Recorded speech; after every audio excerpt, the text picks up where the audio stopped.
Internets, welcome back to another episode of the Premium Pete Show. Sitting down, with a very good fellow. We live in Chicago. Yes, sir. This episode ain't a live episode, but we live from Chicago. From Chicago, absolutely. With the one and only man. There's so many. Let me tell you something, man. Some people have a hard time being called legendary, but there are certain people who, have put the work in. Forget about 10,000 hours. We're talking about, how many 30 hours? years. How about 3 million hours? Yeah, let's try that. Could be possible. I mean, actor, stand-up comedian. Stand-up comedian. I mean, always been funny, even before stepping on the stage. Radio personality for so many years, man. How the fuck are we gonna get into how the fuck this guy still wakes up in the morning that early for radio? So many integral parts of the culture that you help push forward, create. The one and only, the legendary Ed Lover. Thank you, sir. Oh man, thank you, brother. Thank you. Great to have you, man. It is nice being on the Premium Pete Show for sure, man. It's like your podcast is one of those inspirational podcasts.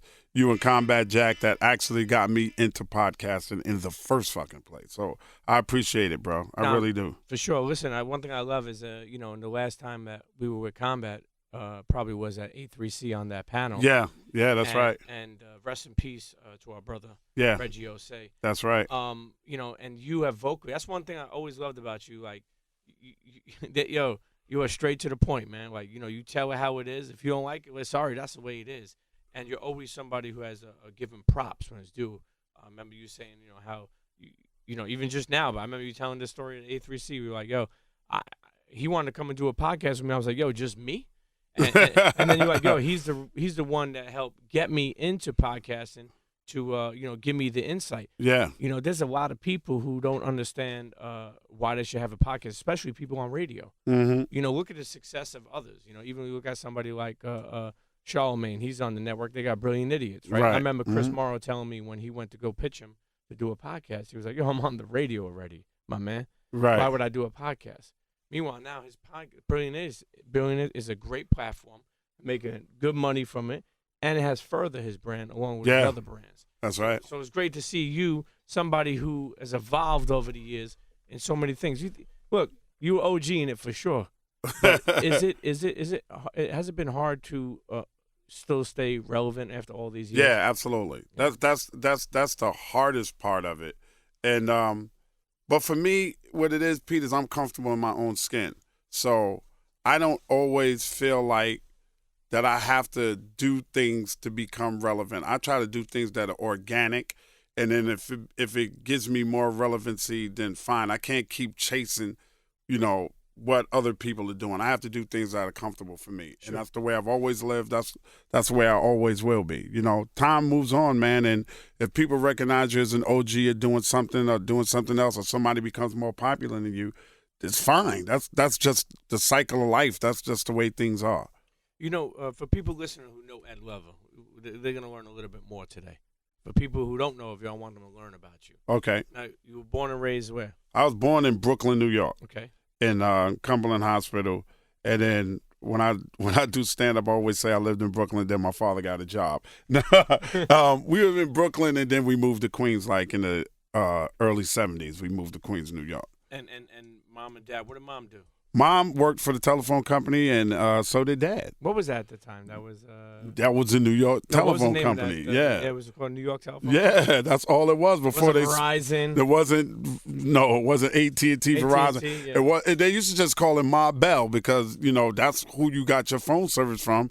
Was from the telephone company before they split into Southwestern Bell and all of that. I remember when my dad died, he had stock, so when they split. I used to get all these dividend checks from all these different little companies. It didn't amount to much, but it was Southwestern Bell and this one and that one and this one and that one when the phone company actually split. But they both worked for the phone company.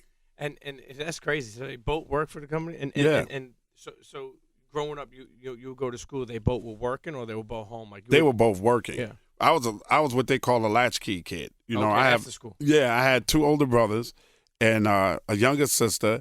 And for the whole time that we were in the same school, my oldest brother's job was to wait for us and walk everybody home from school. And then he had the key and he would let us in the house. And we had to stay in the house until my mother came home or be in the yard. That's the furthest you could go was that front yard or the backyard. That was it.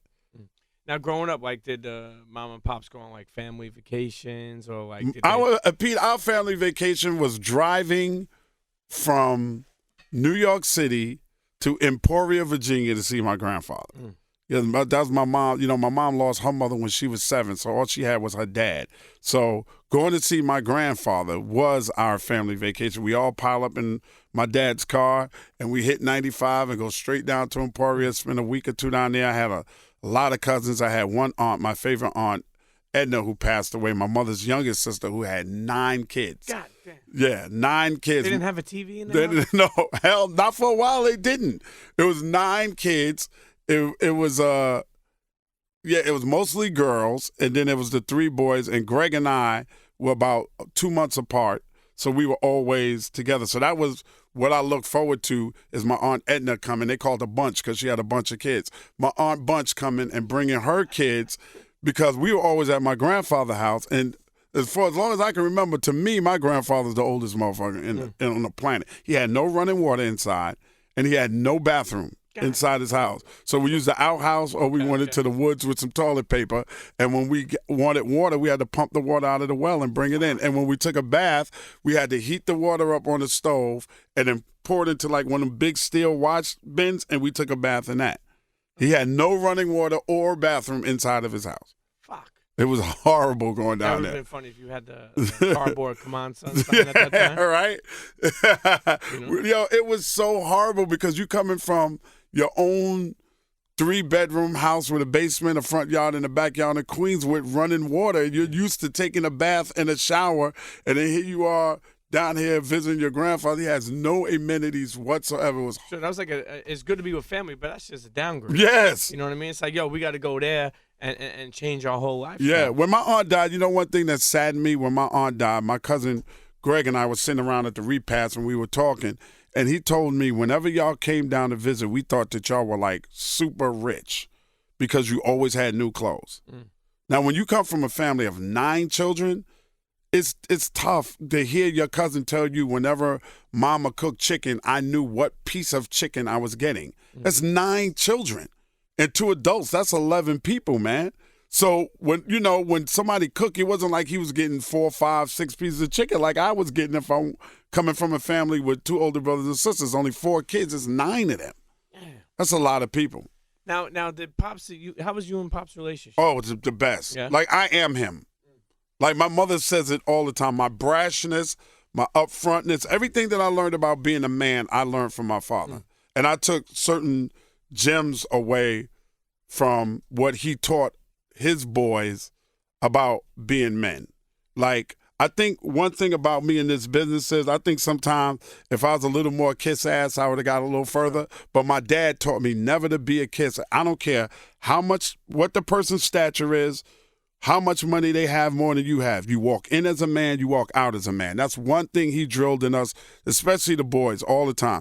Don't let nobody talk down to you because they got more money than you, or they have more stature than you, or they're doing this and they're doing that. That means nothing when it comes to, you're a man the same way they're a man. So they're going to talk to you and show you the same respect that you showed them, or we're going to have a fucking problem.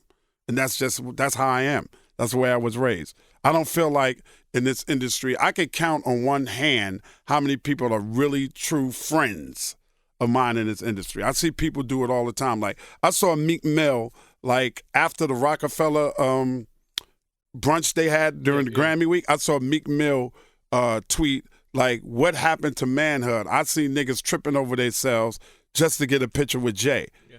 Respecting somebody and being on somebody's dick is 2 different things. Sure. Like, I respect the shit out of everybody, but I'm not on your dick. Like, yeah, I get jobs at radio stations. I used to work at Radio 1 out of Atlanta, and the first thing they did was like, oh, call Jay-Z and get an interview. You know Jay, call Puffy. Yeah, we know each other, but they're not my boys. I don't have their numbers in my phone. We don't go to each other's barbecues. Yeah. You know what I mean? There's a difference. Like, Heavy D was my friend. When Heavy D died, I was shattered because that was my friend. Like, that's the dude that if I didn't talk to him for 6 or 7 months, I called him and he had the same number. All of a sudden, I would get a call and it'd be like, motherfucker, where you been? Like, we were really friends. Go to each other's house. Knew his moms, knew his pops, knew his brother Floyd, knew his sister, knew his daughter. Like, that was my friend. Stretch from Live Squad, God rest his soul, was my friend. Tupac was my friend. Even after we fell out, we were still friends. Like, that was real friendship. Why did you and Pac fall out? Because Stretch got killed and he didn't come to Stretch's funeral, and he was Stretch's daughter's godfather, and I'm the other godfather. I'm her godfather now, and Pac was her godfather. And I felt like no matter what you felt, you have to understand that you got to put all of that behind you, and y'all need to talk about things. He felt like Stretch took Biggie's side. Stretch just remained neutral. You know what I mean? As a New York dude. Yeah. People want you to take sides. Right. Very, very strongly. Right. People cut you off. I've seen it. I mean, you see right. it. Yeah. Yeah. So we kind of had a fallout because I cussed his ass out behind it. Funny story is Suge told me one time, you know the reason why I like you so much? I was on a boat, like on I think it was 4th of July. I was living in L.A. I was on one of Suge's yachts. He was like, you know I fuck with you? I said, why, Suge? Because you stepped the Pac right in the middle of the motherfucking MTV Video Music Awards after party and cursed that nigga out, and you know we could have beat your ass and you didn't give a fuck. I said, well, I walked in like a man, I walk out like a man. He said, I told him, Lena, it said, you didn't come with no crew, nothing. You came and you said what you had to say to that motherfucker, and you turned around and walked off. My boys wanted to whoop your ass, but I was like, nah, he came in like a fucking man. I respect men that handle their business like a man. That's how I handled it. That was Stretch was my heart, dog. I'm the one that they bought their demo tape to. I'm the one that took them and got them their deal with Tommy Boy. I gave the tape to. I let Latifah hear it when she came to your MTV Raps, and Latifah set the meeting up with us with Tom Silverman and all. Unfortunately, they got caught up in that cop killer shit with Ice-T and everybody. Yep. You know, everybody in the label got kind of cleared out that had records about killing cops. That's what Live Squad. You know, they were from the street for real, so, you know, that's what their music reflected, what they really lived. So, unfortunately, they got caught up, but then him and Pac got cool after Pac got shot, and it just, everything unraveled from there. He felt like dudes didn't come and see him, and, you know, but them dudes are street dudes. They didn't even have IDs. Like, Stretch used to drive his car around with no license. Like, you didn't need a license back in the days. It was a lot different, so. You know, those are friends, real friends of the industry that I really loved. Top One's another one. God rest his soul. He just passed away, and you know, those are really my friends, like for real. Everything else is just like associates, high and by. But I don't dick ride, man. It just ain't me. You know, it's crazy you say that because it's easier said than done for a lot of people. You know, I feel you 1,000%. A lot of people don't know how to act, and then unfortunately, when you become a person who's doing things, you don't know who's really your friend. That's right. Some people just go along with it. How hard was it for you to stay true to yourself? You always been, but meaning like I'm sure there was moments in time where you were like, yo, I'm hanging out with people that I never like. You know what I mean? Like you started to get money and nicer cars and your life changed. But my friends have always been my friends. Okay. My friends could tell you that. Like some of my friends were just here for They just came to town a little while ago. They were here for Brewfest. Okay. They came to town to visit me. These are the same guys I've been with for 30 years. Nothing changed. If I moved, they moved. If I was going, you know, hey, when Cancun was popping with Chris Latimer had it going, they were with me in Cancun. So it's always been the same thing. I never felt compelled to have to be in the Hamptons because everybody's in the Hamptons. Fuck the Hamptons. You know what I mean? Unless Puff invite me to a party. Now, me and Puff been cool, A1 from day one. Yeah. You know, I love hanging out with Puff. That's different. If Puff say, hey, Ed, I'm having this party, come to my all-white party in the Hamptons, I'm like, yeah, all right, Puff, I'm going to come. But I'm bringing my boys. Sure. You know what I mean? I never felt compelled like I got to spend my money to rent some ridiculous house in the Hamptons because that's what everybody else is doing. Sure. So I just kept my feet planted on the ground. I'm from Queens, man. That's how I do. Brooklyn and Queens. That's right. Both. You know, Brooklyn, Queens. BQE, right? You know, a lot of people will get into, you know, your story, career, your journey. But more importantly, you think about it, you know, people know, like with Tupac, right? People know that, you know, okay, you tell a story that, you know, you didn't talk to him, you curse him out. But for people listening, I mean, so many people talk about Pac. You know, you were around him. You know, what is something maybe people don't know? Like, meaning, like, what type of heart he had? Yo, the heart. I look at Tupac like a torn soul. Yeah. Right? On the one hand, Pac really, really, really wanted to help his people elevate and evolve, right? As he was there. He's the son of a Black Panther.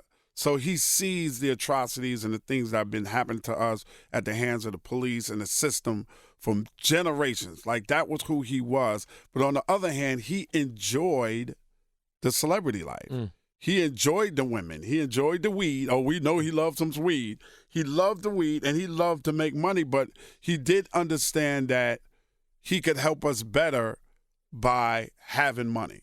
You know, and I just feel like one thing that people don't understand about Tupac, he made mistakes. He was young. He was young. And whenever you look at it, remember his age and remember that he wasn't at the level that he would be at now. Right now, would he be in his 40s? He'd be a whole different man. He was a kid. And when you're a kid, you make mistakes. I made a lot of mistakes.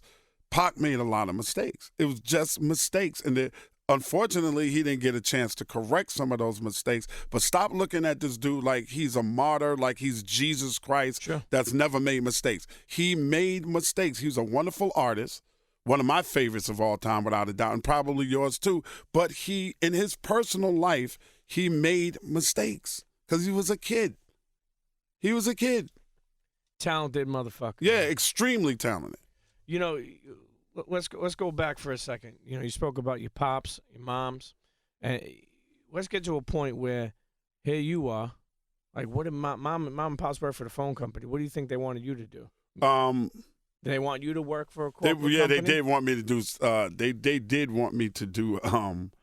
You know, when I grew up, a good job was like working for the city. Yeah. Like, if you get to see, you know, Pete, you're from Brooklyn. Sure, you work. Yeah. Mom worked there 30 years, retired. That's right. And, you know, that's what they had. Get a pension, right. Yeah. That's what they wanted from me. Get a job. Like, my brother was a New York City police officer for 25 years. I worked at school safety. That's what they wanted me to do. It's a civil job. You get your check. You know, they believed in the American dream. They really, because they bought that house that we grew up in for $20,000. And it was only a $200 a month mortgage. And with 4 kids, they still struggled to meet that every month, you know? So they wanted that dream. Buy yourself a house, find you a good woman, get married, settle down, buy a nice house out here, or go out to Long Island. You know, Long Island's supposed to be the shit, right, Pete? Yeah. Move to Long Island, have a nice home. 516. Yeah. But they understood that music was always such a huge part of who I was. But where did that come from? Did it come from pops in the house? Music in the house. Okay. Music, and from me being in the band. Okay. When I was a kid, we started off with the little recorder, looked like a flute. It was plastic, and you learned to play the recorder. And I just was in the band, every freaking band. I was a trumpet player for most of my life, and I was just in the band. And then when hip hop came around, it just captured my whole heart, man. It captured my heart and soul, and I started doing it. Because I used to get the tapes. I tell Melly Mel this story all the time. I used to get the tapes from my cousin. My cousins lived in the Bronx and in Harlem. And when we visit them, they would always have the tapes. And, you know, they would have the tapes from whatever, Kumo D versus Busy B, Cold Crush. And I would start learning these routines. And I'm being the only kid around my way that had these tapes. I would pass these rhymes off of mine. Like, I heard Curtis Blow's went to I came to Earth like a meteorite to rock you all on the mic. All of that stuff to them in my neighborhood were my rhymes. Yeah. And then when that stuff started expanding around the city, and they realized, and I tell Mel this story all the time, I heard Melly Mel on a tape do the rhyme from Child is Born with No State of Mind. I heard that way before he even put that on the message. Before it was ever on the record. He did it at some party, and I memorized it. Went to school. They banging on the lunchroom table, and everybody's saying their little hip hop, Scooby Doo, boo boo boo boo, wop wop, do dop, wop, throw your hands in the air. And I jump in there, and I got a rhyme, and they looking at me, go Eddie D, and I'm like, a child is born with no state of mind, blind to the waist, and they like, oh shit, that's incredible. No, that wasn't mine. That was Melly Mel's. So from there, I just developed rhyming and freestyling, and then my friend was a DJ. I grew up in the era where the DJ was the most important thing ever. You know that, Pete. There were sound systems all around Brooklyn. There was sound systems 1200. Exactly, all around Queens. Sherwin Vega amps, Sherwin Vega speakers, and I was part of a crew called Master Sound. And there was guys that I looked up to. One guy that was in my neighborhood was the name of Woody Wood. There was King Charles. There was Eddie Chiba. Used to get the Chiba. These are not Busy Bee. Hollywood, DJ Hollywood. Used to get Hollywood's tapes. And these were the DJs.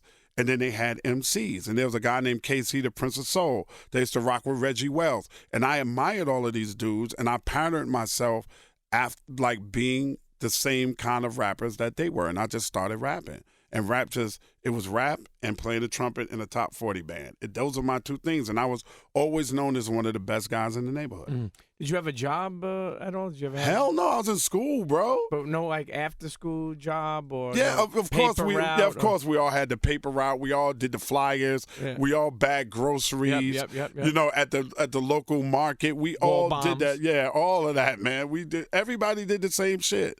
It was always a little hustle, but for me, being in that band, that top 40 band, we were so young and we used to play clubs. And that's how I used to put a little bit of change in my pocket from being in a top 40 band. Split it all together? Yeah. That didn't cause no arguments? Never. Okay. Never. Like, some of those guys are still some of my best friends to this day. Mm. You know, we all started for me, it started in like 77, man. Damn. My first year of high school, I was playing trumpet in the top 40 band. I was playing music in school, and I was in a top 40 band outside of school. And you went by Ed Lover at that time? I went by, I went through so many names.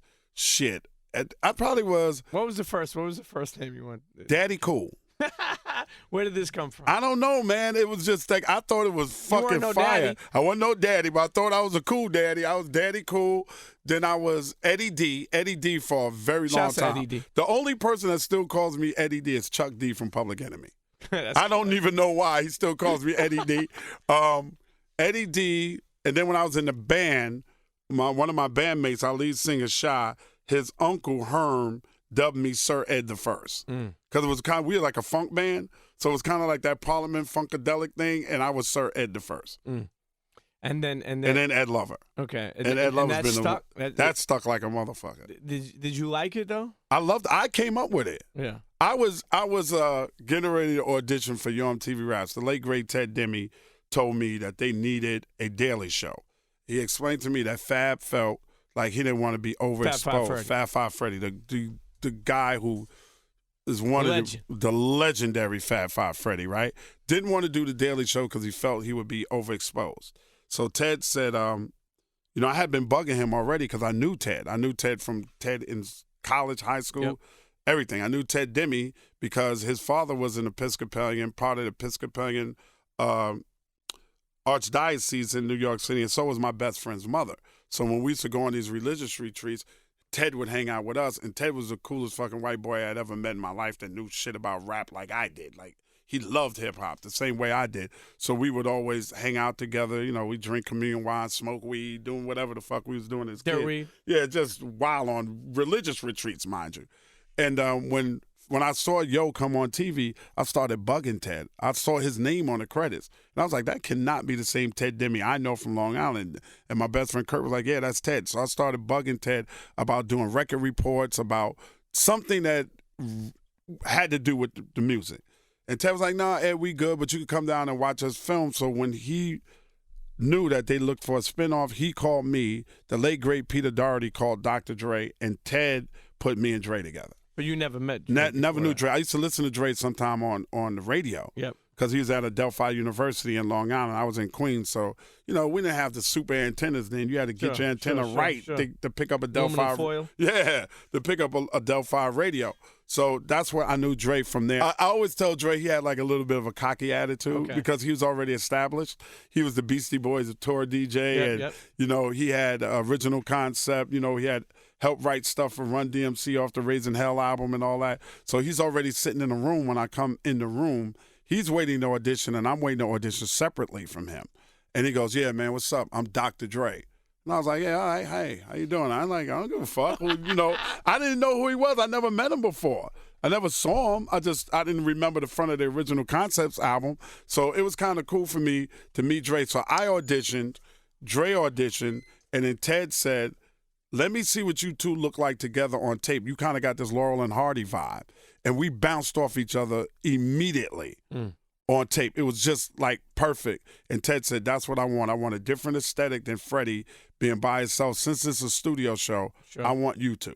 And that's how Ed Lover and Dr. Dre. Dr. Dre was formed. Yeah. Now, did you just get hired like right away, or you had to like? It wasn't. It was a little bit of a waiting period. But I remember Ted calling me and said, "Hey, MTV said I could go with the two guys, but they only got $1,000 for a week for a host. Would you had to split? Or? Yeah. Would you split it?" I was like, "Absolutely." And he was cool with that. Yeah, too? because we didn't have a contract. We didn't know how long it was going to last. We didn't know MTV Raps was going to turn out to be what it was. It was just, all right, let's ride this thing out while we have the opportunity. You know. And it's over what, the 30? The 30-year anniversary. 30. But you guys did production for how long? You know. Wow. 10, 15, 20? Like 6, 7 years of MTV Raps. Yeah. If you count that and the amount of shows. And then they replay a lot of it on MTV? Sometimes. Yeah. I mean, you catch little clips every now and then. Get a little coin? Nothing. Not dividends like Marvel? Nothing. Nothing, Pete. Nothing. Now, did you ever, did they, I talked to a lot of different people, like sit down with so many, like, whether it be millionaires, billionaires I've sat down with. One thing I've learned is, how do you go from making, like where they say, you okay with making $500 a week, you split $1,000, to then going higher than that? Because sometimes I feel like when people bring you in, like say if somebody go, "Hey, would you host this for $500?" You're like, "Yo, I get like 10,000." Right. If you take it for $1,000, it's hard for you to get get back to that 10,000. Right. Did they ever give you a salary? Yeah. It was 2 people. The first person was, like I told you, Dre had those relationships, and we figured out we needed management. Yep. So we went to Rush Associated. Okay. And at the same time, I have to backtrack a little bit. Russell had Rush Associated labels. Rush Management, right? Right. Yeah, we was in Rush Management. Okay. Russell and Leo had Rush Associated labels. My group that I was in that evolved from Oasis 2 to the Function Freaks evolved into a group called No Face. Okay. So that was me, Mark, and Shy, and we put a record out, a parody of the Jungle Brothers record that For our house? Yeah, we did hump music. Yeah. And Great Broadway put the record out, and we were doing shows in all of the house music clubs around the country. And we were doing okay, and Russell saw that and gave us No Face Records. So we had Bitches with Problems on there, and then we was going to sign the Live Squad, but I signed them separately to Tommy Boy. And so when we had that, and I was already in there with Leor and Russell as my manager, Leor Cohen walked in and got us paid. Really? Yeah. Well, Leor did first. What did he just say? He knew what they were charging per commercial. Sure. He walked in with them because we were not under contract. We had no dressing room or nothing. Dre and I used to step, because you shot all of your MTV Raps in one day. Yeah. So we were just, and I kept my job school security for a long time. Really? Yeah, because your MTV Raps was only one day. I had no security. I had no contract. I had a job. So I wasn't going to quit my job and don't know what MTV is going to be. I had no contract with MTV. Day job fueled the dream job. Exactly. And so Russell, you said Leor. Leor walked in and got us our very first contract and our very first payday. We went from $500 a week apiece to $250,000 a year. God damn, motherfucker. And then Charles Stetler, when we got tired of being in that shuffle of what Rush Associated labels were, it was too many acts. We left them and we met the Fat Boys' old manager, Charles Stetler, and he just took us to a place we could have never imagined. So that's crazy, man. The journey, it's crazy, man. You're still out here living your journey, man. Yeah. Now you and Dr. Dre become friends. Yeah. More than just. Absolutely. It's my boy. Yeah. It's like being married. You become friends. When did Who's the Man come along? 1993. Okay, so I was in L.A. and I was sitting in my hotel room, and I know I wanted to do a movie. I just knew Dre and I needed to be on the screen, and I started writing this concept of me and Dre being 2 bumbling cops, kind of like Laurel and Hardy style. And I took it to Dre. I went to his room. I said, "Yo, man, what do you think about this? About me and you like working in a barbershop and then becoming police officers?" Because my brother was a cop. Sure.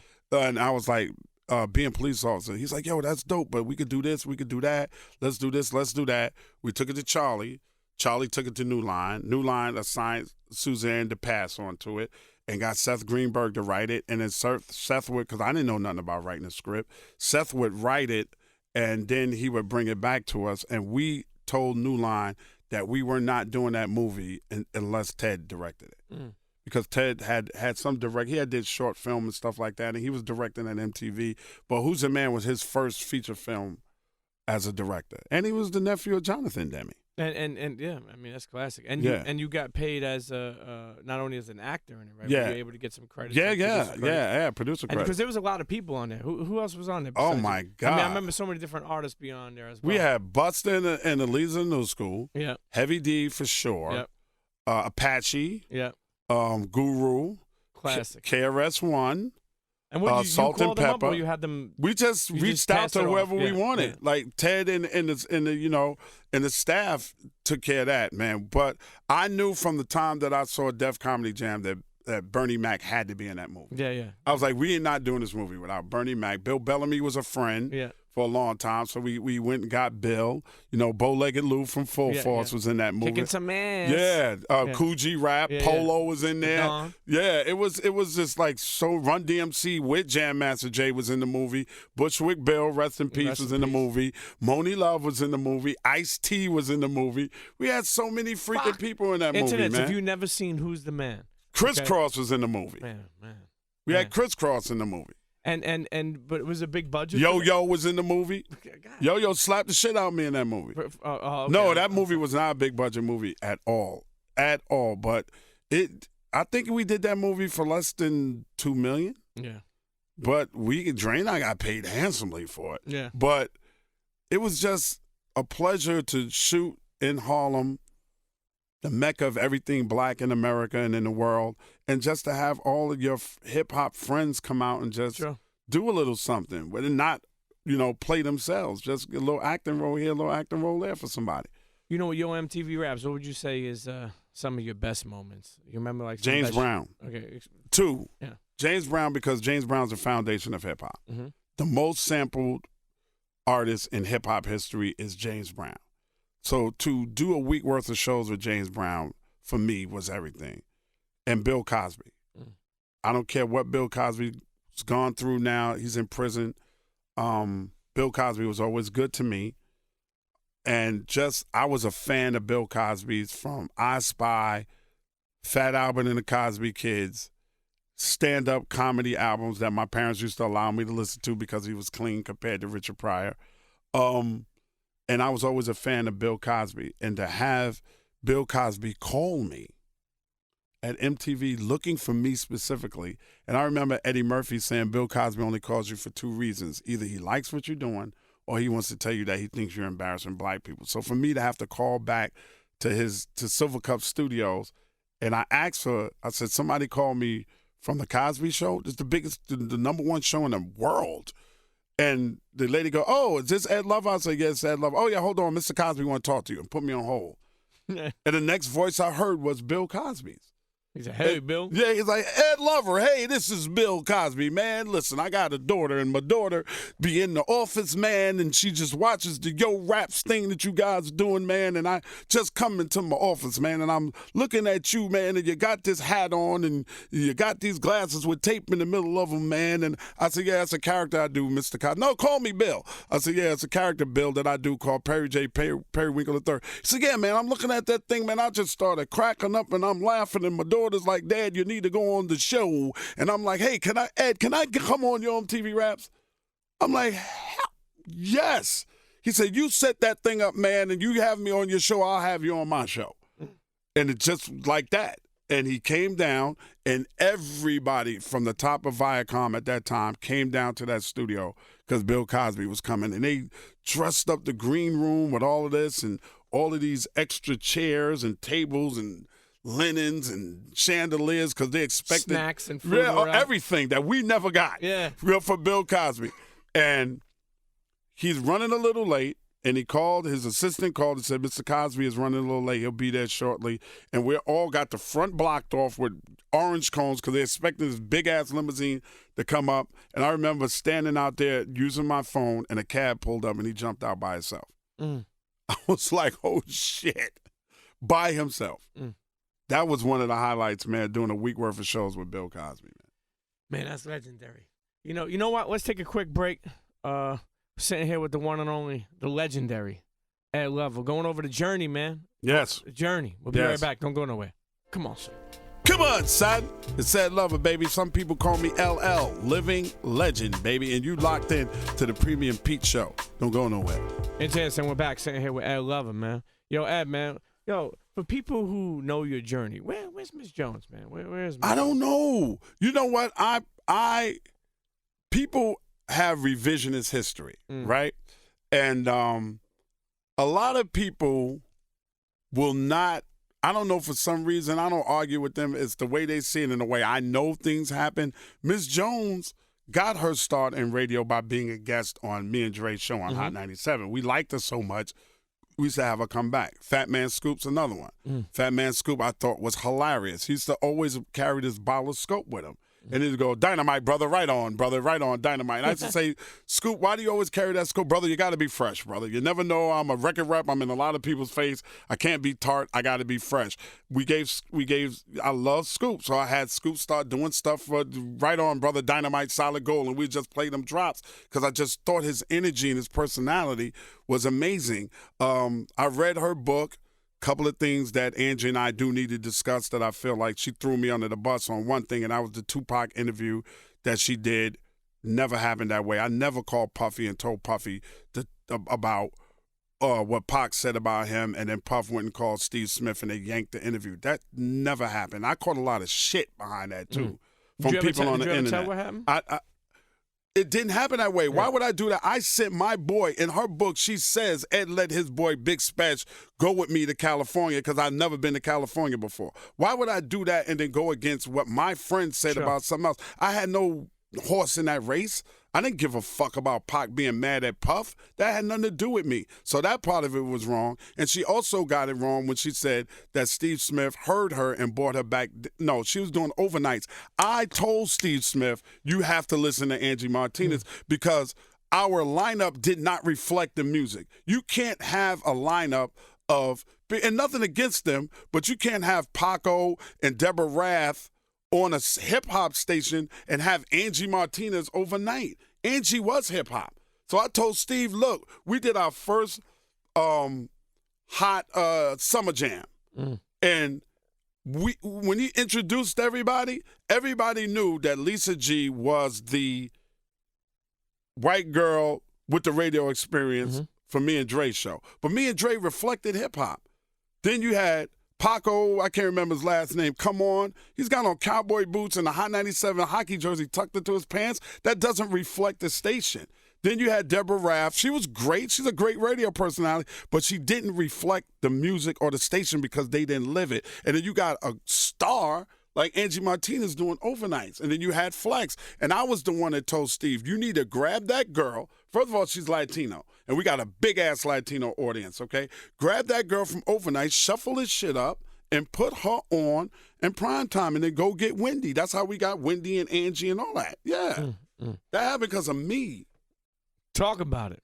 Did you you did a lot of radio stations, man. I mean, I've been on enough of them. Shit. I mean, Hot 97, what was your best memory from there? Hot 97 was DMX, TLC.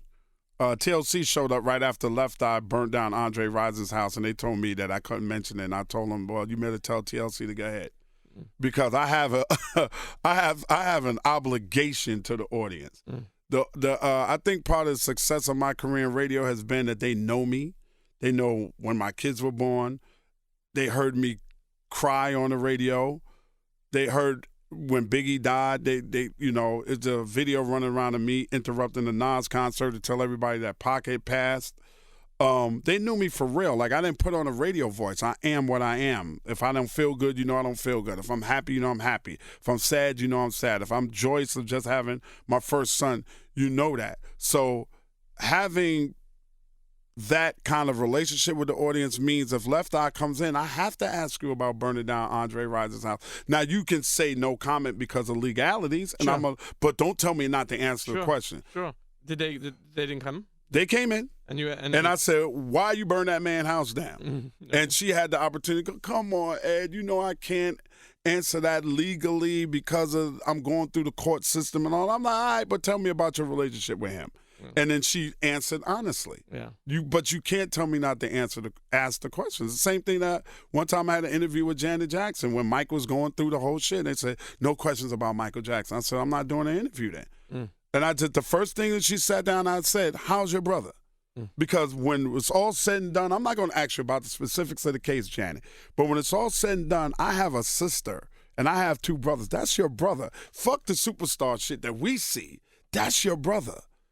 Like, that's your brother, Michael.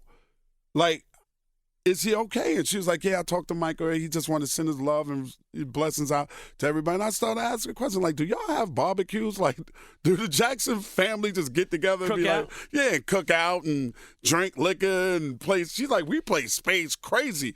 Like, that's the kind of stuff that you don't think when it comes to a relationship between a brother and a sister.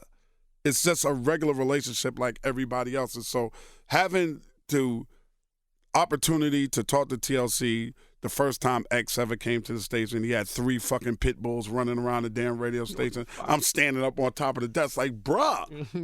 He had Boomer with him. The dog named that son, Boomer was with him. Like, Boomer, sit down. You know, he's wilding. X and just a host of Lauryn Hill, man, watching her evolve. Pun. But what did people? Here's the thing. Joe's the only one that always. Fat Joe is one of my favorite people of all time. Because Fat Joe, the way Chuck says Eddie D, Fat Joe says my entire name every time we talk. No, like if I'm interviewing Joe go, they don't know Ed Lover. Ed Lover, I be telling them Ed Lover. Like even when he see me, hey Ed Lover, what are y'all doing? He never says Ed. It's always the entire name. I love me some Joe, man. Joe, you talk about longevity. There's another one. And talk about, he's amazing. And he is not to be fucked with. Absolutely not, man. Terror Squad. Yes, bro. When he came out and called himself Fat Joe the Gangster, I think people think that Fat Joe the Gangster was just a name. Joe is not to be fucked with. I've seen him put it down on certain artists in the industry who shall remain nameless. Absolutely. Because I don't want to embarrass you, but y'all know what I'm talking about. Some of y'all got into beats with Fat Joe, and it didn't turn out good for you. You know, when you talk about artists coming up not wanting to talk about certain things, did the program director ever tell you, like, yo, Ed, you got to do this? Or, Ed, because you're like, yo, if they ain't talking, they could bounce. Yeah. Did the program director say, yo, Ed? No. Never? No. Because you can see that happening, right? Yeah, like, yo, Ed, like, listen, just do the interview. Yeah, stick to this because we need this and we need that. No. I was just like, okay, let Dre or Lisa do it. I'm not doing it. How hard is it, a couple things. How hard is it, you've been on radio in a lot of different cities. How hard is it when it ends? Because morning shows don't regularly last. Think about The Breakfast Club. Holy shit.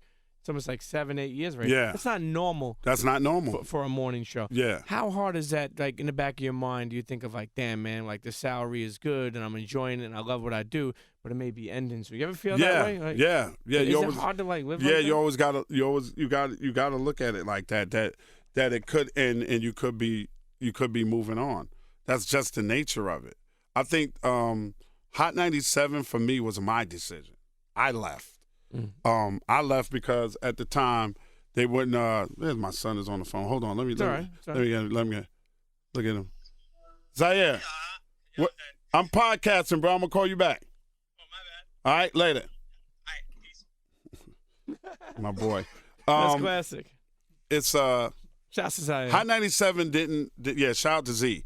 It didn't hurt because I left because they wouldn't guarantee my contract. I have been working on a guaranteed contract for a lot of years. What does that mean for people? That means I get my money no matter what happens. Okay, for like how many years they signed it for? 2 years, 3 years. Okay. And they wouldn't. You know why they wouldn't guarantee? I don't know. It was at this point they had let Dre go, and then I was about to re-sign, and I was like, okay, it's got to be guaranteed because if y'all change the format or whatever happens, I need to know I'm getting paid. Sure, absolutely. It doesn't matter. I feel like I'm a basketball player. I need a guaranteed deal, right? So they wouldn't do it. So I went to L.A. L.A. gave me a guaranteed deal. And then I stayed in L.A. for a little over, I had a 2-year deal in L.A. and I stayed in L.A. Until they sold the damn station. And then Radio 1 bought it and then bought in Steve Harvey, but they still had to honor my contract. I had another year left on my deal. And then I came back to Power and I had another guarantee. Yeah. That one hurt me. Yeah. Why? Because I put that station, I gave that station integrity. Absolutely. They were jamming 105. They were an old school Luther Vandross playing, and they brought us back for integrity, and I gave them the integrity that they needed, the integrity that they wanted, the integrity that they had to have in order to make a mark in New York City. And I worked my ass off for Power 105. and to be unceremoniously let go for no other reason than they kept saying, and Cadillac Jack McCartney was the program director there. Yeah. And we would have meetings, and he was like, we got to get younger, we got to get younger. And I'm like, Jack, I can't get no younger, bro. I am what I am. What does my numbers reflect? We're never out of the top 5. What's the problem?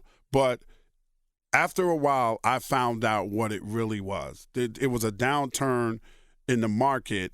And I hate to say it, people, I keep it 100% real. The black man who was making $800,000 a year had to go. Sure. But Elvis Duran is older than me, but he could still sit at Z100 and talk to 12 plus every day, and I can't talk to 18 to 34. Yeah. And then you brought in the Breakfast Club. You implemented everything that I said to you. Everything that I told you about putting cameras in the studio, now you do for the Breakfast Club. And nothing against him, because Charlamagne always speaks with respect and admiration for me, and I have the same for him.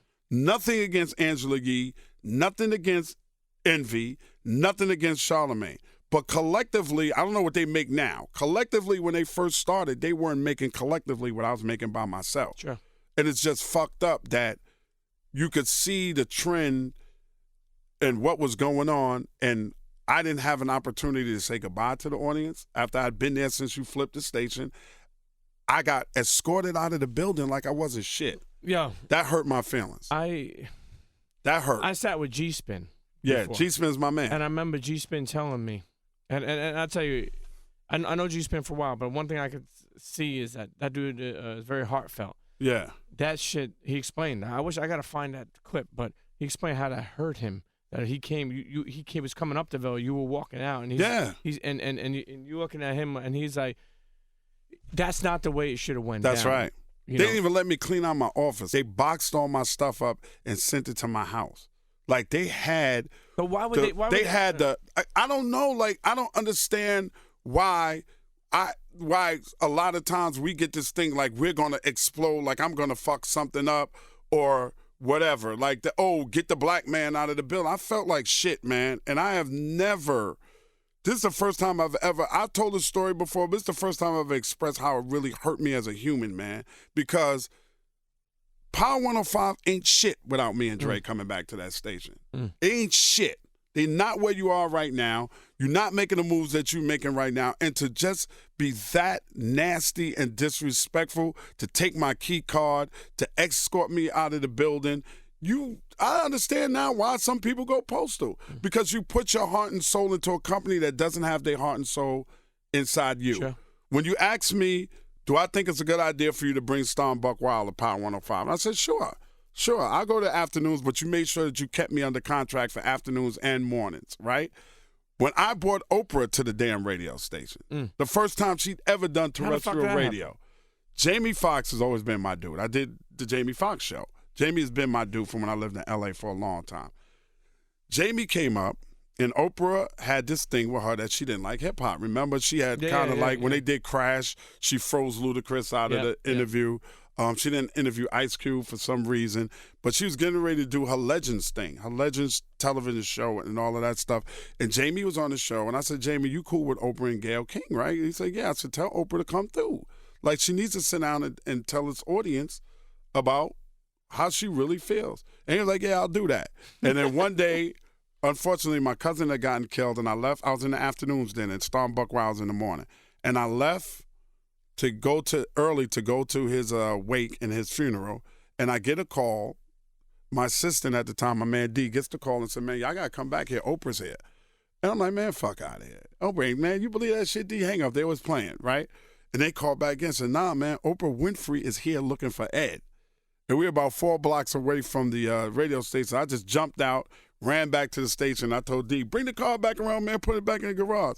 And I got there, the whole, lobby of the building we were in was going crazy. And everybody was like, yeah, Oprah Winfrey just went upstairs. She had one security guy downstairs with an earpiece in his ear. And I got upstairs, and, sitting in the green room was Oprah. And she's like, where you at? I've been looking for you. What the fuck? And were you like, yo, this is crazy? I was like, yo, this is crazy. And I went in the studio, and my board app at the time, I said, turn that music off. I set her up, got her headphones. I said, ladies and gentlemen, you're not going to believe who's in the studio. This is real. Start calling. Oprah Winfrey is here. And she's like, hey, y'all. Hey, Ed. It was crazy, man. She's like, You get a radio station. Yeah, it was crazy. And, to have done all of that, and then she wanted to do a show on hip-hop, and she wanted to do me live. Like, there's going to bring a camera crew and do my opinions and stuff live from inside of Power 105. They shut that down.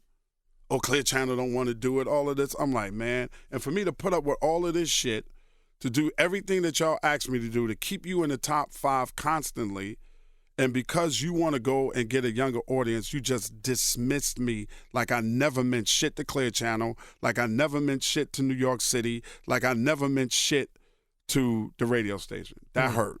Did you ever get a chance to email them or text somebody? No, I should have sued you motherfuckers for age discrimination is what I should have did. Yeah. But, you get caught up in the moment. They give you a nice little residual. Yeah, your little package, Yeah. and, you sign right there and you don't read that you can't sue them and all of that other shit. I should have just got up and walked out and say, I'll see you motherfuckers in court. In court. That's what I should have did. People don't realize you're a radio guy. Yeah. I mean, you're a lot of things, but you're a radio guy. How many years, you say? 30? About 30, yeah. Okay, Yeah. 30 years, right? People don't realize, Ed, you go through things too. Yeah. You got to come in the morning. You got to go on another radio. Somebody may pass away in your family. You got to come. Hey, what's up, man? We got tickets today. It just happened. It just happened as we sit here and do this interview today. They just cremated my little brother, man. Todd won. A name might not ring a bell with a lot of people, but he was a producer of Dish Nation. He was a producer of Your MTV Raps with us back when he was like 20, 21 years old. We did the Down with MTV video together. If you watch that video, that's Todd one and me that's doing all the rhyming about MTV. And he was my brother, man. It was like, that's the little brother I never had. We were roommates at one time. We were best friends. We talked all the time. And the only thing that gives me comfort right now is that we always said, you got to tell each other that you love him. Sure. You have to. And it's just the finality of him not being here anymore and that he died suddenly of a pulmonary embolism, and that's the same thing that killed Heavy, and that's the same thing that killed his mom. Yeah. So as a lesson, I think I take away from this, and I tell everybody all the time, gentlemen, we have to go to the doctor when we don't feel well. We just got to go because you never know what's wrong with you, and it's best to get in front of it, man. So you're right, it's hard. I had to get up this morning knowing that they cremated my brother in Atlanta today and come to work and do my job. Yeah. It's sometimes you got to put your feelings to the side. I was an emotional wreck yesterday.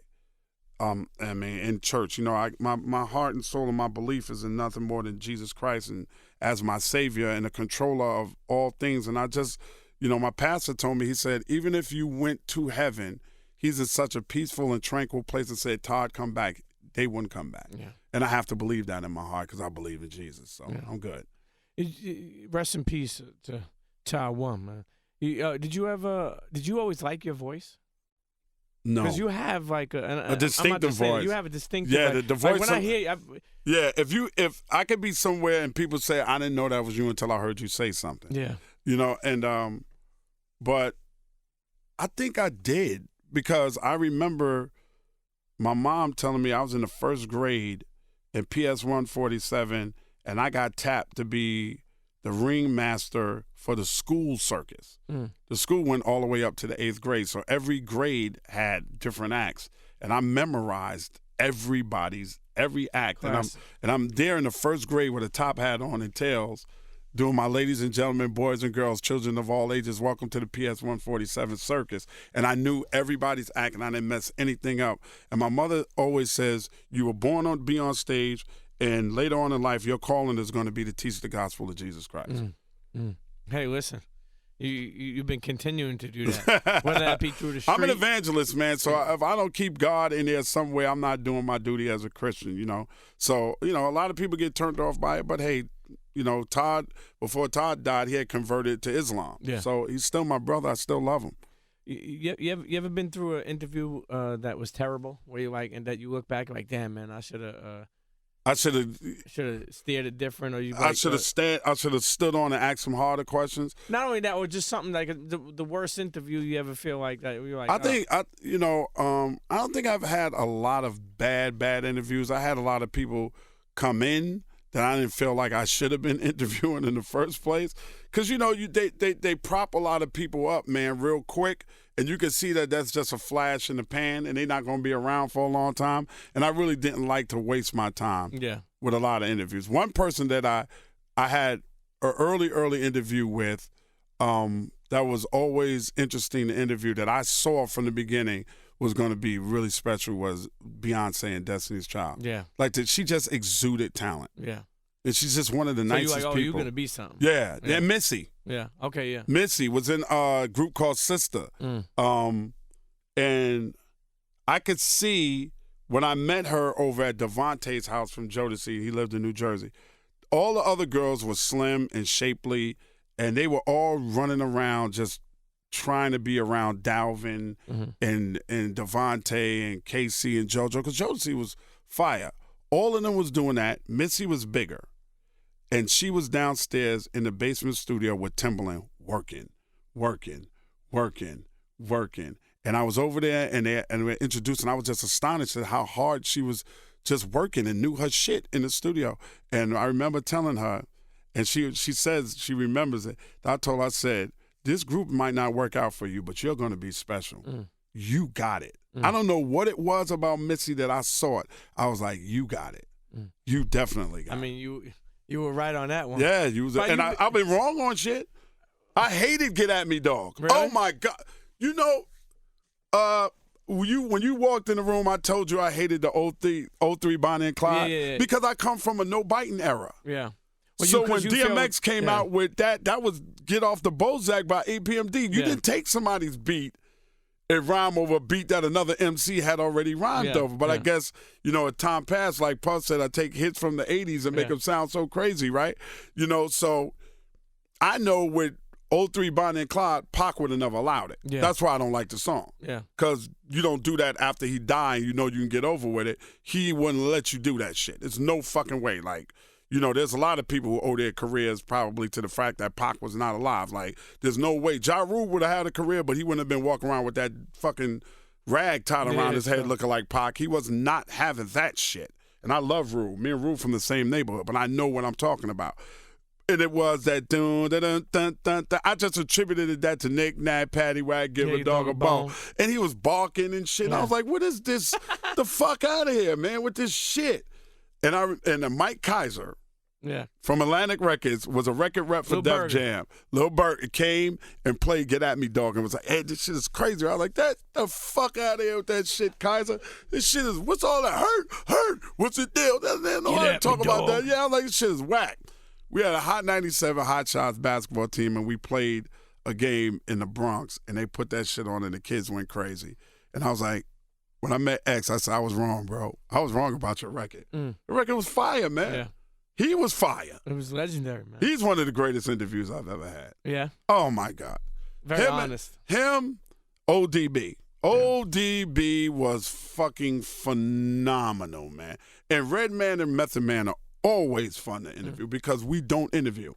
We play Jones on each other. We snap. Sure. Soon as they sit down, we start snapping on each other. That's the whole. I can't get nothing serious out of them twos together because we too busy talking about each other's heads, the size of your nose, your ears, your moms. That's all the fuck we do. So I love interviewing them. I love interviewing X because X told me one time he came up to Power 105. This is a Power 105 interview, and he told me Tashira was with him, his first, his son Xavier and his other child, the only woman he was married to. And he told me, he said, the first time I ever met my wife, I told her I loved her, right, baby? And Tashira was sitting there, she said, yeah, you did. The first night you ever met me, you told me you loved me. He said, yeah, I told her I loved her. I said that to get the pussy, but then I realized I loved her. And I still got the pussy, though. I said, DMX, how'd you get here today, man? Because, it's been all over the news. Your license is suspended. You ain't supposed to be. I drove. Fuck that. He's saying this on the radio.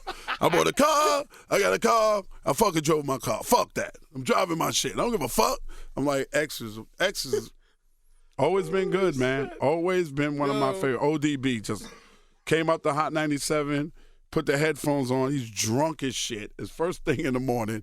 And I go, yo, we got the old dirty bastard from the Wu-Tang Clan here into, the one with I can't remember the name of the album. It was his first album, solo album. He just put it out, and he hears the beat playing because we always play beds. We don't just talk dry. We play beds. He hears the bed playing, And he starts fucking rhyming. And I'm trying to interview him. ODB, how you doing? I'm to the season from the prison.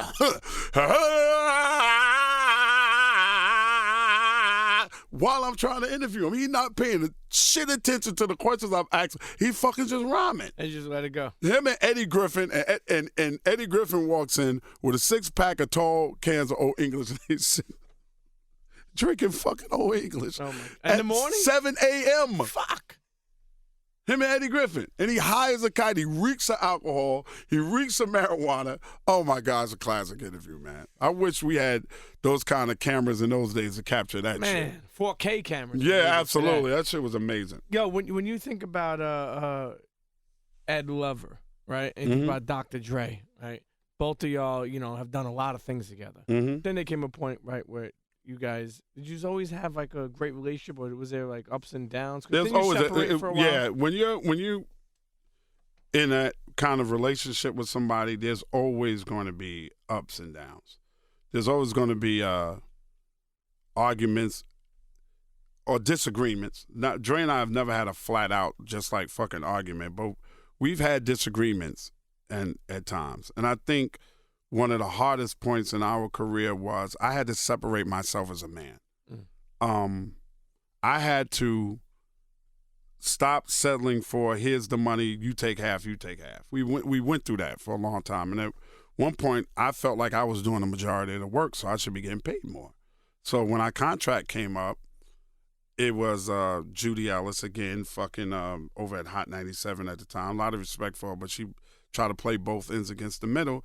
I told Dre that I want to separate my contract separately. We had the same manager, so I told Charlie, you go in and you negotiate my deal, or Dre can go first. You negotiate Dre's deal separately from my deal.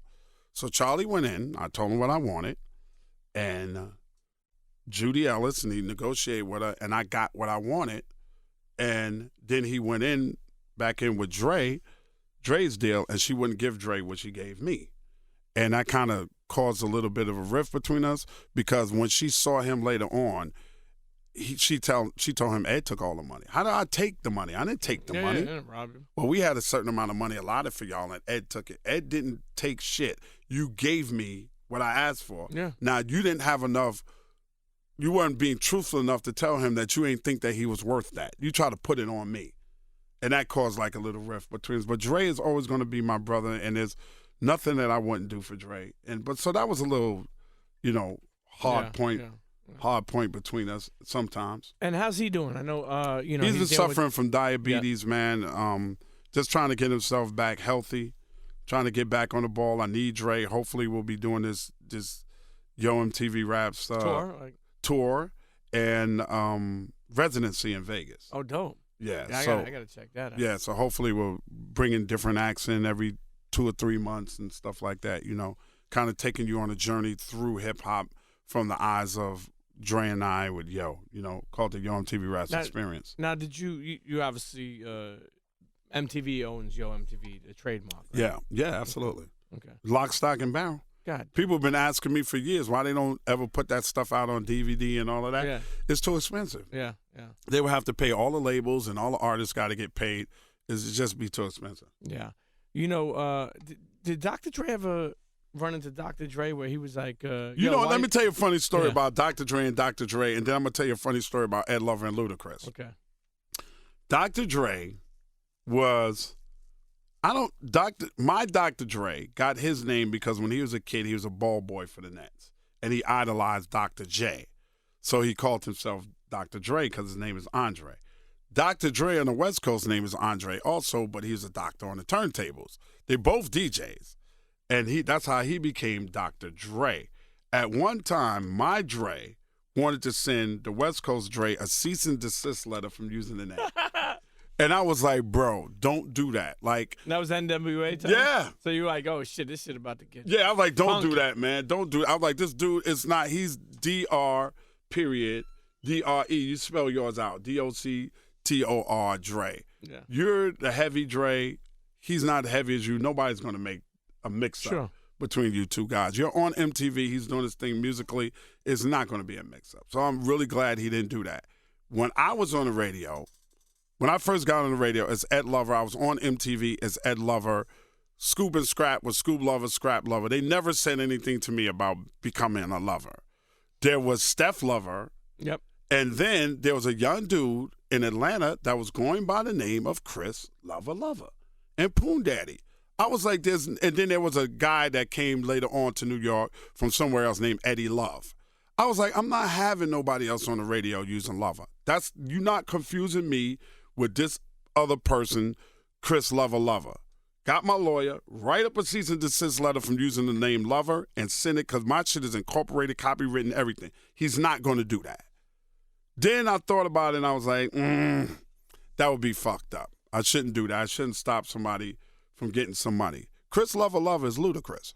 Really? Fuck. I never knew that, man. Chris Lover is Ludacris. He was Chris Lover before he started rapping and changed his name to Ludacris. I never sent that letter. I'm so fucking glad I did. Yeah. Because I love that guy. Yeah. Love him. And we have such a great fucking amount of respect and admiration from each other. He would have probably hated me to this day. He'd be like, fuck Ed Yeah, Lover. exactly. I'm glad I didn't do that. Now, what about Dr. Dre? Did they meet each other? We knew each other because, we had NWA on your MTV Raps. Yeah. Like, I have... Did he say anything? Did Dr. Dre... They fucking love each other, man. It's just like when you work hard and you do your thing, people just have a certain amount of respect for you. And Dre from the West Coast is so fucking talented, and so is Dre from the East Coast. And it was always funny just having them on your MTV Raps going, Dr. Dre and Dr. Dre. I remember they did a segment like, hey, I'm Dr. Dre. Hey, I'm Dr. Dre. No, I'm Dr. Dre. No, I'm Dr. Dre. It was cool, man. I got pictures of just me and the West Coast Dr. Dre together. It says Dr. Dre and Ed Lover on the picture. It was just, man, that mutual respect that NWA had for us, that we had for NWA, is crazy. In a Straight Outta Compton movie, you see them, they were performing in Detroit, and then the cops rushed the stage. Dre and I hosted that concert. That's the first concert when I knew that MTV meant something. Because I lived in Queens and part of Queens and Brooklyn, they didn't even have cable. Yeah. So when I was first on your MTV Raps, I couldn't even see this shit. I had to go to somebody's house that had the tape and shit and show me what we had did on. I didn't have cable. I didn't have MTV at the time. You needed a Fire Stick. Yeah, something. Yeah, you needed something, but we didn't have it, Pete. So when we first went to that Joe Louis Arena and we stepped on that stage, and I was like, Dre, they gonna boo the shit out of us. Don't nobody know who we are in Detroit. He was like, bro, I'm telling you, we big. And they were like, your host for the evening is Dr. Dre and Ed Lover. And we came out and they fucking lost their fucking minds, yo. I was like, yo, this MTV shit is pretty big, huh? Did you get now with the Puma deal, right? With your MTV? Right? Yeah. Does everyone get a piece of that? Yeah, too? absolutely. And then that was nice money. A bunch of sneakers, yeah, that was nice. That was. Shouts to Puma, man. Shout out to Lugs too. Lugs used to cut the dumb checks. Really? What? Lugs cut the dumb checks, but what makes me the most proud is that we were able to help a lot of people in the early part of what they was doing. Like, Dre and I was the first ones that was wearing Starter on TV. Yeah. We the first ones to wear Carl Kanai. I met Carl Kanai. I was walking down the street in L.A. Yeah. And he introduced himself. He said, I'm a That's designer, right. man. My name is Carl Kanai. He gave me a card. He said, man, I work out in my crib, man. I see you guys. I just want to get some clothes on you, some jeans and stuff. And I was like, all right. I got in the car and a little bit later on made a setup with him and went by his crib. He had like 4 people down in the basement of a townhouse sewing, and he brought out all these clothes, and he was like, man, what's your size? And I told him my size. He gave me like all these clothes, and we just started wearing it on your MTV Raps. We was wearing Carl Kanai, man. Do you remember April Walker? Absolutely, Walker? Walker Wear. That's my girl. Come on, man. Tony Shelman with Mecca and Nietzsche. And he was at Complex. Yeah, I just saw Tony Shelman the other day. And April Walker had Dapper Dan. Dapper Dan was my man. I remember being up there the day Mike Tyson beat up Mitch Blood Green. Yeah. I was there for that. Just making Dapper Dan made our original Yo on TV Raps jackets. Like, just saw Dap at Trumpet Awards earlier this year in Atlanta, man. It's just so good to see these people, man. And, it just makes me proud that I was, in some way, somebody helped me and I was able to help them. Yeah. As we wind this episode down, you talk about your relationship with Pac. You also met Big. Big was my man. Yeah. I was sitting. Yo, hold on. Before you even go to that, I remember telling someone, Ed Love is a legend for many reasons, and you don't have to call yourself that. The world will. But I'm like, this motherfucker was cool with Pac. and Big. Yeah. Think about that. Yeah. Both of But them. you said you were sitting. I was sitting next to Biggie in the Peterson Automotive Museum when the fire marshal turned the lights on. Sitting directly next to him, sitting down, drinking Dom Perignon. Big had gave me a bottle of Dom P and told me to drink half of it. And I was like, how the fuck am I going to drink half a bottle of Dom? He's like, well, give it to some bitches or something, nigga. I don't give a fuck. But bring it back halfway when you get to the halfway mark. So that party was crazy. I just remember having a fucking ball. I'm running around, I'm pouring champagne for people, and I get it to the halfway point in the bottle, and I bring it back to him, and he reaches on the floor, and he picks up a bottle of Grand Marnier and pours it into my bottle and gives it back to me.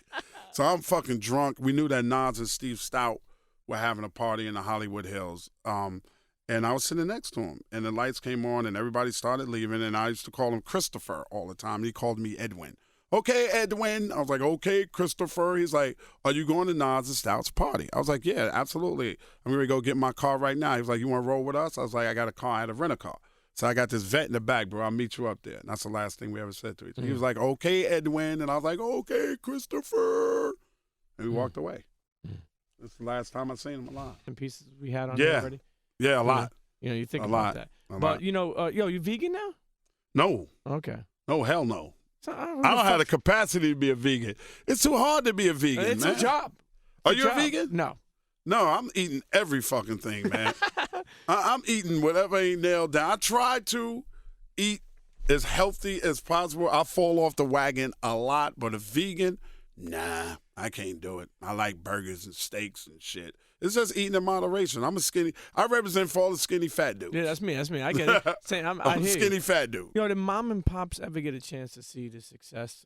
Mom's is still alive. She's 81 years old, Wow. still live in the house that I grew up in Queens. She's very happy because her birthday just passed, and I bought her a 55-inch smart TV. Okay, which smart. all she wanted. She's not going to know how to use All that. she wanted. Pops died when I was going the year after I graduated from high school. My father died in 1982, and he never got to see it. Yeah. But Well, I'm he's him. watching I over. know he's watching. I'm him. And it's pretty good in the sense that my pops ain't here because he would probably try to manage me. Yeah. And we had a falling out. Yeah. 'Cause my pops was a man's man. He would have cursed. I would have got fired from MTV because my father would have cursed everybody the fuck out in there. You know, we touched on this a little, but you're a dude that, you tell it straightforward. You keep it 100. You keep it real. Yeah. In this business, if you base it off of emotions, not only with business relationships, just relationship, you could lose a lot of opportunities. Yeah, absolutely. Like say you get mad and you don't breathe and think about it. You just come off of grip. Right. You Yeah. like, yo, fuck you, get Yeah. the fuck out of it. Like That's right. And people are like, yo, Ed's hard to work with, or Yeah. it I've could- never been hard to work with. No, I'm saying, but people I might could say that. be an asshole when it comes time for certain people that's sitting in this room right now by the name of Krista. Shouts to Hayes, Krista. my executive Shouts to producer, A King. and A King and my manager Kimana getting me to do something that I don't want to do. Yeah. But when it comes time for me to do it, I do it, and they will always tell you I'll do it 150%. If I'm Longevity, into man. it and I love it, I'm doing that shit 150% with a little slack off, but still 150%. Put my all in all to it. I'm not a hard person to work with if we're working correctly. Absolutely. I'm a hard person to work with if you're trying to nickel and dime me because I know my worth. Absolutely. That's one thing that I will not. I don't like people just telling me shit like I'm stupid. Like I feel like like you Premium Pete, right? Mm-hmm. You've done a lot of shit in your career, bro. You've worked with brands.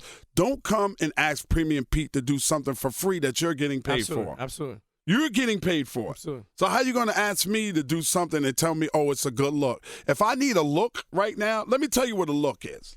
A look is, to me, Antoine Fuqua coming to me and saying, Ed, I have a part that I wrote especially for you. It's scale, but all of your scenes are with Denzel Washington. And it's a piece that could get Denzel an Academy Award. That's a look. Because I need to be bigger in that world. Sure. Me hosting something for you, whether it's a screening or whether it's a function, that's not a look for me at this point. Sure. I don't need to do that. I'm content with passing on money if it ain't the money that I need. And I tell everybody every check ain't a good check. Certain things I'm just not going to do. It's certain people that I'm not going to work with, certain brands that are bad for me and for my people that shit on us, and I'm not fucking with you. I don't care how much money you offer me. And tell you, it's a beautiful thing to be able to not only say that shit, to live it. Yeah, I lived it my whole life. I tell people all the time, like, people don't realize people want the dream job. People see people on Instagram in Hawaii say, I want that. They don't realize this. I tell people all the time, the beautiful thing is doing what you want to do. Look, that's right. I've been doing podcasting with Combat since we started 2010. We dropped an episode a week, rest in peace, and then moving over to my show, I dropped an episode a week for almost 10 years. Wow. Right? But check this out. Never missed an episode. But this is what I say, and I swear this is Combat. We never call somebody up like, yo, we need someone on the show this week, whoever. Like, yo, you got the mailman? How crazy is it to sit here and say that I was able to pick who I wanted? That's right. You know what I mean? And that's and then to me, that's a special thing because it's like, I don't just say like, yo, I need to fill in. I don't do no fillers to be able to do. And that's what Reggie, under the tutelage of him, showed me like, yo, go who you believe in. Put the story on not only at a level, but even somebody that you feel is, people need to know. Putting the names of people that may not be as high, but have great stories. That's right. You know, before we get out of here, off air, you were telling me a story about, first of all, you're a Knicks fan. I'm a Knicks fan. Yeah. And it's tough being a Knicks fan. So hard as fuck. It's honestly like being in solitary confinement, man. But more importantly, I remember you were telling me the story about Jordan. And Charles Barkley. And Charles Barkley. That's that story. And Patrick Ewing. I'm in Minneapolis for the All-Star game. And it's a great All-Star game. I used to love going to all All-Star weekends, man. We having a good time. It was cold as fuck. And somehow I ended up at some party in the VIP section with all of these guys. And this is a really quick two-part story. The first part of the story is Michael Jordan and I have always had a great relationship. Always. How'd that happen? He came on your MTV Raps with Fab. He's a fan. I'm a fan of his, fan of the sneakers, fan of his game. Met him through different people. We always, whenever they used to do a release in New York, Dre and I used to host it at Nike Town for Jordan brand, everything. Mike is fucking cool with me, man. Always has been, always will be. Like, gambled with Mike in the Bahamas one time. Blackjack? Lost $5,000 gambling in fucking Roulette? Bahamas. Blackjack. Oh, blackjack. $5,000 done. I walk away from the table pissed. I'm standing at the bar soaking. He comes back to me because it's a lockdown table. So it's his table. He's rocking $250,000, $300,000. He gets no. It was roulette. It was fucking roulette because he kept telling me what to bet on, and I fucking kept losing. I lost $5,000, and I walked away, and I'm at the bar having a drink, and I'm fucking pissed. It's my man Michael Blue Williams' wedding weekend. I'm burnt that I lost $5,000. He comes up to me and grabs me by the back of my neck and go, "You a sore loser, motherfucker." I said, "Yeah, I ain't got money like you." And he puts $10,000 in chips in my hand. Really? Yeah, so he gave me my $5 that I lost and the extra $5. Did you go cash it out? Hell, I kept that. I cashed it and put that money right back in my fucking pocket. So me and Mike always had that relationship. So when I see him coming to the party, he always stops and Mike, what's up, was good. And I'm like, yo, what you doing? He's getting ready to get a cigar in his mouth. I said, give me a cigar. He goes, you don't smoke? I'm like, Mike, I fucking smoke cigars. Give me a cigar. What's your favorite cigar? So I tell him a few cigars. Oh, shit, you do smoke. So he reaches his pocket. He gave me a cigar. He cuts it. And I'm like, I ain't got no lighter. And he lights the cigar. And I leaned over, and people just started taking pictures. So whoever's out there that has that picture of Michael Jordan lighting my cigar, can I please have that? Thank you. I don't have a copy of it. Jump in the DMs. Yeah, just drop it and get it to me. So we're at the party, and forever they just talk shit. These dudes get together. They start drinking. They talk shit. They talk about basketball. They talk about everything. Barkley said something. Mike told him, shut the fuck up. You ain't got no championship. Shut up. Patrick Ewing was right behind us, and Patrick goes, man, shit. Barkley might not got one, but I'll be damned if I ain't get one, man. We in there this year. Next year is your year, our fucking year. The next year is next year. And Mike turns to him and goes, Patrick, as long as I'm playing basketball, the New York Knicks will never win a fucking championship. Ever. And I turned to Mike and said, Mike, cut us some slack, man. Come on, fuck that, Ed. Y'all ain't winning shit. I don't give a fuck. Patrick, you ain't getting shit. None of y'all are getting shit. He's like, Isaiah and them got fucking lucky because such and such were hurt, and they just talk, just what they do. They talk fucking shit. And I love being around them. Man, Mike J, the legend. But the Knicks, we got to get better, man. Well, I don't know where we're going to go from here. Dolan needs to sell the team to somebody who actually gives a fuck and has the relentless attitude to build the team. Yeah, when you didn't offer Kevin Durant a max contract, is something wrong with You know what? Let's take a quick break. Sitting here with the one and only, the legendary Ed Lover. What's up, y'all? This is Ed Lover, the living legend, baby. Come on, son. Fuck out of here with that bullshit. You rocking with my man Premium Pete. Y'all already know what it is. Intense, and we're back sitting here with Ed Lover, man. Coming back by popular demand. Come on, talk about it. I promise y'all, this year, Come On, Son will make its return. Yo, but when it just came out, it took the world by storm. I'm dead serious. This ain't no fucking. I ain't just talking to talk. Funny, smart, creative. People loved it. Too many people, man, that just love this shit and just keep asking me to do it again. Well, don't stop it, man. I won't. I'll do it whether if it only get 3 views. I don't give a fuck. There we go. And people can hear you still on the radio. 104.3 Jams right here in Chicago. First thing, 6A to 10A. Working early in the fucking morning. Still and my podcast up. Because of you guys. Yep. Come On Son podcast. Come On Son, the podcast. Thank you. Listen, internets, okay? I hope you enjoyed this episode. More importantly, here's the crazy thing. This is a long episode. You can't even go through your career. we ain't scratching. You know what I mean? But I want people to stay connected to the Come On Son podcast. I want people to stay connected to your channels. Ed, I mean this. And I truly mean this. Hip hop is a puzzle, and there's so many different people who are a piece of that puzzle. So you could put it together. Right. You know what I mean? Right. And your contributions, I mean, are forever. Some people, I feel like hip hop doesn't give the love it should to. It's to the people that help make that puzzle. But I know I'm thankful, and there's a lot of people that are, man. Thank you, brother. Thank you. Premium Pete. Ed Lover. In the building. Come on, son. Come on, son. Fuck out of here with that bullshit. Peace.